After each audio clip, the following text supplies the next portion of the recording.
First, let's recap what we've learned from this series. The Universal Service Fund, or USF, is a program that collects a small fee from all telephone users around the nation.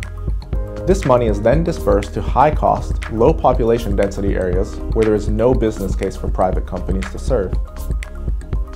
Everyone with a telephone or internet connection benefits from a nationally connected network. From being able to access emergency services in remote locations, to working and studying from home, to buying and selling goods and services on the global market, affordable connectivity is essential to our modern way of life. Not all users of the network pay for their usage. The current regulatory structure utilizes USF money to pay for both telephone and internet infrastructure.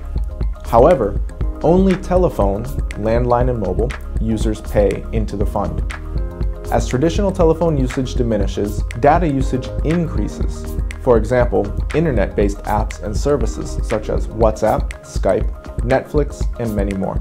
To ensure long-term sustainability of the fund, and therefore affordable telephone and internet service nationwide, the number of contributors to the fund must increase to include all users of the network. This policy issue is known as contributions reform.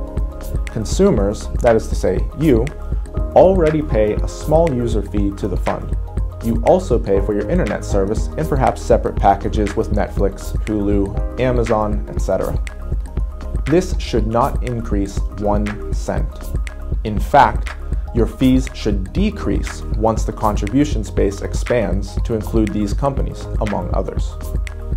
Any policy reform undertaken by Congress must prohibit these contributors from passing the buck to the consumer. Fortunately, this topic has gained some national attention in the last year, and there have even been a couple of bills introduced in Congress to address the problem. Now, for the most important part, what can we do?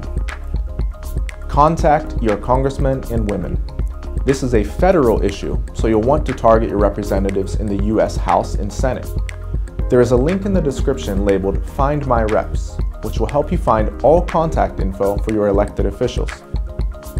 Let them know how important affordable telephone and internet service is to you, and that all users of the network should pay for the network.